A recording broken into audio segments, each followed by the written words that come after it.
Safest city Kolkata. Kolkata மருத்துவமனையில் கொலை செய்யப்பட்ட பெண் பயிற்சி மருத்துவர் ஒருவர் பாலியல் ரீதியாக துன்புறுத்தப்பட்டு கொலை செய்யப்பட்ட விவகாரம்.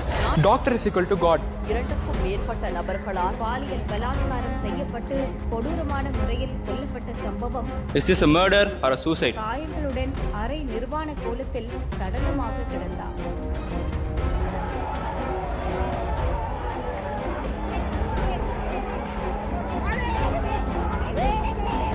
இறந்தது பெண் டாக்டர் என்பது தெரிந்தது. அவருக்கு 31 வயதுதான் ஆகிறது. பாஸ் 1 வீக்கா கொல்கட்டாவில் என்ன இஷ்யூ நடக்குதுன்னு எல்லாருக்கும் தெரிஞ்சிருக்கும்னு நினைக்கிறேன். அந்த இஷ்யூக்காக மீடியாஸ் எதுவுமே மெயினாக வாய்ஸ் அவுட் பண்ணல. இப்போதான் கொஞ்சம் கொஞ்சமாக வெளியே வந்துகிட்டு இருக்கு. மெயினாக இது நம்ம இதில் நடந்துகிட்டு இருக்கு. பட் அதை பற்றி எதுவுமே பெருசாக பேச மாட்டாங்க. ஆனால் ஏதோ ஒரு சின்ன இது நடந்தால் மட்டும் எக்ஸாம்பிள் எடுத்துக்கோங்களேன், யூடியூப் ஒருத்தன் சும்மா இது பண்ணுறாங்க, ஆனால் அது பெரிய கேஸ் மாதிரி போட்டு அவ்வளோ பேசுகிறாங்க. பட் இது எவ்வளோ பெரிய இஷ்யூ, பட் யாரும் அதை பற்றி எதுவும் பேச மாட்டாங்க. மீடியா இதை பற்றி எதுவுமே பேசாமல் இன்ஸ்டாகிராம் இந்த மாதிரி ஒரு சோஷியல் மீடியானால மட்டும்தான் இந்த ஒரு இன்சிடென்ட் வெளியே எல்லாருக்கும் தெரிய வந்திருக்கு. எல்லாருமே இதை பற்றி பேசுகிறாங்கன்னா முக்கியமான காரணம் சோஷியல் மீடியா தான்.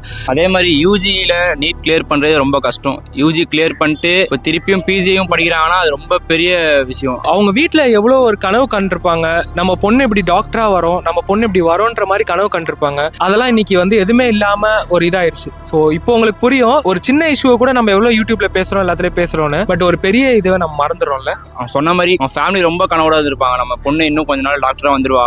அந்த ஊர்லயே அந்த தெருவில் நடந்து போகும்போது அந்த பொண்ணு அந்த அக்கா மட்டும் தான் டாக்டரா. அதனால அந்த தெருவில் இருக்கவங்க எல்லாருமே ரொம்ப அன்பா பாத்துப்பாங்க எல்லாம் அப்படி சொல்லிட்டு இருந்தாங்க. கடைசியில இந்த மாதிரி ஆயிடுச்சு. நீங்களே சும்மா யோசிச்சு பாருங்களேன். இப்போ நைட்டு நம்ம ட்ரைனிங்காக போயிட்டு நம்ம பொண்ணை அனுப்பி வைக்கிறோம். காலையில அந்த பொண்ணு இந்த மாதிரி இறந்துட்டாங்க, அதுவும் சூசைடு அப்படின்னு சொல்லிட்டு ஃப்ரேம் பண்ணப்பட்டு இந்த மாதிரி நியூஸ் அவங்க அம்மா கேட்குறாங்கன்னா அவங்களுக்கு எப்படி இருந்திருக்கும்? எவ்வளோ கஷ்டப்பட்டு படிக்க வச்சு இதுக்காகவா அவங்க அம்மா ரொம்ப ஃபுல்லா மேனிப்புலேட் பண்ணிடுறாங்க, எல்லாத்தையும் மேனிப்புலேட் பண்றாங்க. நம்ம கோர்ட்டை நம்மளால தப்பு சொல்ல முடியாது. பிகாஸ் நம்ம எவிடன்ஸும் நம்மளோட ப்ரூஃப் எவ்வளோ கூட காட்டுறோமோ ஜட்ஜும் அதுக்கு ஏத்தாப்புல தான் நமக்கு ஜட்ஜ்மெண்ட் கொடுப்பாரு. ஸோ இங்க அவங்களுக்காக எதுக்கு ஒரு அட்வொகேட் ஒர்க் பண்றாங்கன்னு எனக்கு தெரியல. இந்த மாதிரி ஒரு இன்சிடென்ட் நடந்திருக்கு, ஓகே, இது எப்படி சூசைடுன்னு மேனிப்புலேட் பண்ண முடியும்? ஒரு 150 milligrams ஆஃப் ஒரு ஸ்பெர்ம் ஒரு பொண்ணு உடம்புல இருக்கு, அதுவும் ஒரு ப்ரூட்டலான வேலை, ஷி வாஸ் மர்டர்ட். ஸோ எப்படி இதை ஒரு சூசைடுன்னு மேனிப்புலேட் பண்ணி ஃப்ரேம் பண்ண முடியும்ன்றது ஒரு கேள்விக்குறியா இருக்கு. ஆனா நாங்க இவ்வளோ பேசுறோம், இவ்வளோ கேசஸ், இவ்வளோ இதெல்லாம் நடக்குது. இருந்தாலும் அடுத்த ஒரு வாரத்துல ஏதாச்சும் ஒரு பண்டிகையோ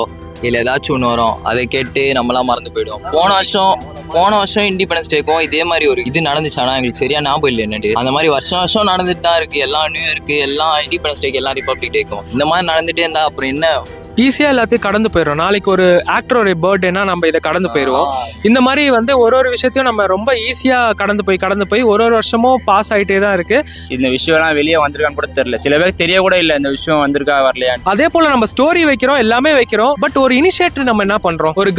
ஒரு கேர்ளுக்கு நம்ம தற்காப்பு சொல்லி தரோமா, இல்ல ஒரு பெண் குழந்தைகளை அனுப்புறோமா? ஃபார் எக்ஸாம்பிள் வீட்லயே போய் அம்மா இந்த மாதிரி நடந்துருச்சுமா, நாங்க எல்லாரும் சேர்ந்து போராட்டம் பண்ணலாம், இல்ல இதை பத்தி வாய்ஸ் அவுட் கொடுக்கலாம்னா என்ன சொல்லுவாங்க?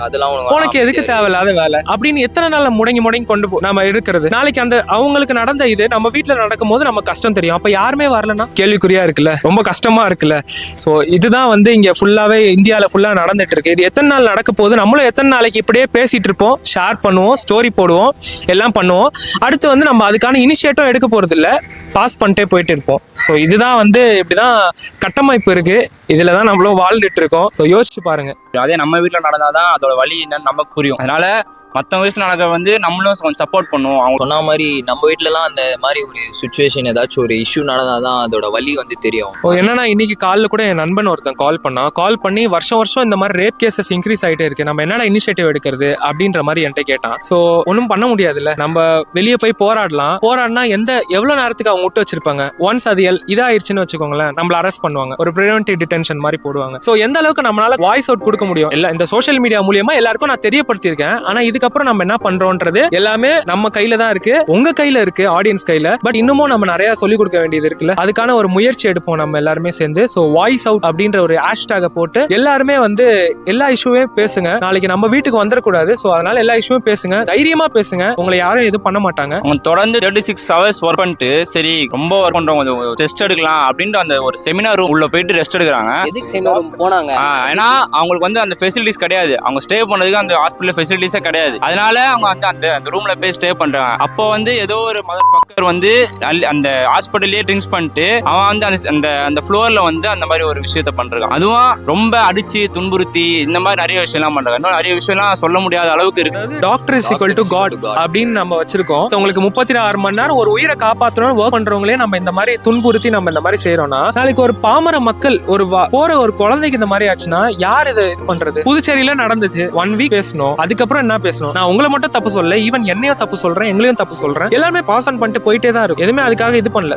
அந்த மாதிரி நம்ம வந்து கொடுக்கணும் கண்டிப்பா. இப்போ அவனுக்கு பண்ணவனுக்குலாம் வந்து என்ன தண்டனை கொடுத்துருக்காங்க சரியா தெரியல. ஆனா அவனுக்கு கண்டிப்பா ஏதாவது ஒரு பெரிய தண்டனை கொடுத்தே ஆகணும். அதுதான் பனிஷ்மெண்டோட கட்டமைப்பு அதேதான். ஸோ எல்லாருக்கும் பனிஷ் பண்ணாதான் அடுத்தவங்க பண்ண மாட்டாங்கன்றது. இந்த பொலிட்டிக்கல் இன்ஃப்ளூயன்ஸ் நாளைக்கே நம்ம வந்து ஏதாவது தப்பு பண்ணாலும் இவங்களை வச்சு நம்ம தப்பிச்சிடலாம் அப்படின்ற மாதிரி எல்லாருமே வந்து ஒரு லெத்தாஜிக்கான ஒரு இது போயிடுவாங்க. ஸோ நிறைய பேருக்கு பொலிட்டிக்கல் இன்ஃப்ளூயன்ஸ் இருக்கு.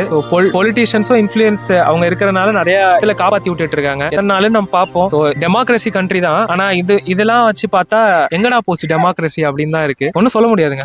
இன்னொன்னு, வெளி கண்ட்ரீஸ்ல நம்ம இந்தியாவுக்கு ஏதாச்சும் ஒரு ஃபீமேல் போனோம்னா தனியா போவாதீங்க, இந்தியா வந்து உமன் சேஃப் கிடையாது அப்படின்னு சொல்லிட்டு டேக் குத்தி அனுப்புறாங்க. அந்த மாதிரி ஒரு பேர் வாங்குறதுக்கான இப்போ வந்து 78வது இண்டிபெண்டன்ஸ் டே கொண்டாடிட்டு இருக்கோம். நம்ம எடுத்த பேர் பாத்தீங்களா, உமன் சேஃப் இல்லாத கண்ட்ரி அப்படின்ட்டு. எதுக்கு ஒரு பொண்ணை எதுக்கு தொடரணும் முதல்ல அப்படின்னா? உனக்கு இந்த ரேப் பண்ண வந்து ரொம்ப நல்லவனா கிடையாது. அவனுக்கு பேக் ஸ்டோரி ஒண்ணு இருக்கு, சொல்ல முடியாது. நீங்க யூடியூப்ல சர்ச் பண்ணி பாருங்க அவன் யாரு என்னென்ன பண்றான் அப்படின்ட்டு. ஆனா அவன் ரொம்ப மோசமா பண்றான். அது அப்படி அதை பண்ணவனையும் அந்த ஹாஸ்பிட்டல் எப்படி வேலைக்கு சேர்த்திருக்காங்க வாலண்டியரா அப்படின்னு தான் எங்களுக்கு கேள்வி. அவனை எப்படி இந்த உமன்லாம் இருக்கிற இடத்துல அவனை ஒர்க் பண்ண விடுறாங்க? கடைசியா ஒண்ணே நாங்க சொல்லி முடிச்சுக்கிறோம். என்னன்னா, இந்த பொண்ணுங்களுக்கு சேஃப்டி இல்ல, பசங்க தான் இந்த மாதிரி பசங்க சொல்லி வளங்கன்னு சொல்லிட்டு நம்ம நிறைய இது பார்த்துட்டு இருக்கோம். அது கரெக்ட். ஆமா, சொன்னா அடுத்த ஜென்ரேஷன் தான் வருமே தவிர்த்து இப்ப இருக்கிற நாய்ங்க எதுவும் திருந்த போறது கிடையாது. புரியுதா? இப்ப இருக்கிற நாய்ங்க மிருகத்திட்ட இருந்து காப்பாத்தணும்னா நம்ம முதல்ல நம்ம வீட்டுல இருக்கவங்க கொஞ்சம் சேஃபா சொல்லி தான் வளர்க்க முடியும். நம்ம ஒரு காட்டுக்கு போறோம், அங்க ஒரு மிருகம் இருக்கு. அந்த மிருகம் 5 அறிவும் இருக்கும். அதுகிட்ட போய் இங்க ஒருத்தன் வரான் நீ அடிக்காதன்னு நம்ம சொல்ல முடியுமா? இல்ல நம்ம அந்த காட்டுக்குள்ள போறனால நம்மள சொல்லுவோமா பாத்து போலாம் அங்க மிருகம் இருக்குன்னு நம்ம பண்ணுவோம். சோ அதே கான்செப்ட் தான் இங்க வந்து ஆல்ரெடி இப்படிதான் இருக்கு, மிருக ஜென்மங்கள் இருக்கு. சோ நம்ம வந்து ஆணை வந்து சொல்லி வளர்க்கறதுக்கு முன்னாடி நம்ம பெண்களுக்கும் பாதுகாப்பு கொடுக்கணும், பெண்களுக்கும் சொல்லணும், நிறைய தற்காப்பு கலைகளை கத்து கொடுக்கணும். அதுக்கப்புறம் இதுக்கு மேல வர ஜென்ரேஷன் இருக்கல, இப்ப என்ன நாங்களாம் சின்ன பசங்க எங்களுக்கு எல்லாம் சொல்லி வளர்த்துட்டு தான் இருக்காங்க. எங்களுக்கு மாத்த முடியும், ஆனா ஆல்ரெடி எக்ஸிஸ்டடா இருக்கிற பசங்க மாத்த முடியுமா? மாத்த முடியாது. அதனால எல்லாருமே சொல்றீங்க பாய்ஸ் வந்து ஃபர்ஸ்ட் சொல்லி வளங்க, பாய்ஸ் இது பண்ணுங்க. அப்படி கிடையாது. ஒரு மிருகம் இப்படிதான் இருக்கு, அந்த இடத்துல இருக்குன்னா நம்ம தான் பார்த்து போகணும். அவங்கள நம்ம வந்து அந்த மிருகத்தை போய் நம்ம சொல்ல முடியாது, நீ வந்து இவங்க வராங்க நீ போ தள்ளி அப்படின்னு நம்ம சொல்ல முடியாது. ஒன்னா கேட்காது. அதுதான். அதே மாதிரி வந்து உங்களால பேச முடியாம நிறைய இஷ்யூஸ் இருக்கும், நிறைய திங்ஸ் இருக்கும். அதெல்லாம் வந்து உங்க ஏரியால நடந்தாலும் சரி, எங்க நடந்தாலும் சரி, உங்களால பேசப்பட முடியாம இருக்கிறத எங்க கிட்ட சொல்லுங்க. ஒன்னும் #வாய்ஸ் அவுட்ன்ற ஒரு ஹேஷ்டாக் நாங்க நியூவா கிரியேட் பண்ண போறோம். அது மூலியமா நீங்க தெரியல, நாங்க ஒரு மோட்டிவா நாங்க ஒரு ஃபர்ஸ்ட் ஸ்டெப் ஃபார்வர்ட் வைக்கிறோம். ஏதாவது பண்ணணும், உங்களுக்கு ஏதாவது சஜஷன் இருந்ததுன்னா கண்டிப்பா இந்த கமெண்ட் செக்ஷன்ல லீவ் பண்ணுங்க. நம்ம அதுக்கான முயற்சியை ஆஸ் எ கண்டென்ட் கிரியேட்டர்ஸா நாங்க கண்டிப்பா எடுப்போம். லாஸ்டா ஒன்னு சொல்ல விரும்புறேன், என்னன்னா இந்த அட்வொகேட்ஸ் அவங்களுக்காக டிஃபெண்ட் பண்ற அட்வொகேட்ஸ்க்காக ஒன்னு சொல்றேன். நாளைக்கு உங்க ஒரு குழந்தை டாக்டர் படிக்கணும் ஒரு கனவோட நீங்க அனுப்பி வைக்கிறீங்க, அன்னைக்கு இந்த மாதிரி நடந்துருச்சு, அதுக்கு நீங்க என்ன பண்ணணும்னா அவங்களுக்கு டிஃபெண்ட் பண்ணி நீங்க பேசுவீங்களா? கோர்ட்ல போய் மேனிபுலேட் பண்ணுவீங்களா? சூசைடுன்னு வந்து எவிடன்ஸ் காட்டுவீங்களா? உங்க வீட்டுல நடந்திருந்தா உங்களுக்கு தெரிஞ்சிருக்கும். அதை பத்தி புரிஞ்சுக்கோங்க. இன்னொன்று கடைசியா ஒன்று சொல்லி முடிச்சுக்கிறேன். இன்னைக்கு இண்டிபெண்டன்ஸ் டே. நம்ம கொடி பறக்குதுன்னா அது வந்து காத்துல பறக்கல. இந்த ராணுவ வீரர்கள், டாக்டர்ஸ், டீச்சர்ஸ், அப்புறமா விவசாயி, ஃப்ரீடம் ஃபைட்டர்ஸ், இந்த 5 விஷயத்தினால தான் அந்த கொடி பறக்குது. இப்போ இந்த 5 விஷயத்துல நம்ம ஒன்று இழந்துட்டோம். இந்த டாக்டர்ஸ் வந்து இன்னைக்கு வந்து அந்த ரொம்ப கனவோட இருந்த அக்கா வந்து இன்னைக்கு நம்ம கூட இல்லை. அதனால இன்னைக்கு நம்ம இண்டிபெண்டன்ஸ் டே கொண்டாடுறதே ஒரு மீனிங்ஃபுல்லே இல்லை. அதனால அதே மாதிரி வந்து உங்களால பேச முடியாம நிறைய இருக்கும், இந்த இஷ்யூ அந்த இஷ்யூ நிறைய இருக்கும். நீங்க வந்து அந்த #வாய்ஸ் அவுட்ல பண்ணுங்க, இல்லனா வந்து @வாய்மால்ஸ் இல்லனா @இட்லி குண்டான் இந்த 2 அக்கௌண்ட்டுக்கும் DM பண்ணி உங்களோட இஷ்யூஸை சொல்லுங்க. உங்களுக்கு பதிலா நாங்க கண்டிப்பா அதை பத்தி பேசுறோம். நாளைக்கு ப்ரொடெக்ட் பண்ண வேண்டியது உங்களுடைய கடமை. பண்ணுவோம், எல்லாரும் சேர்ந்து பண்ணுவோம். ஒரு நாள் இது மாறும்.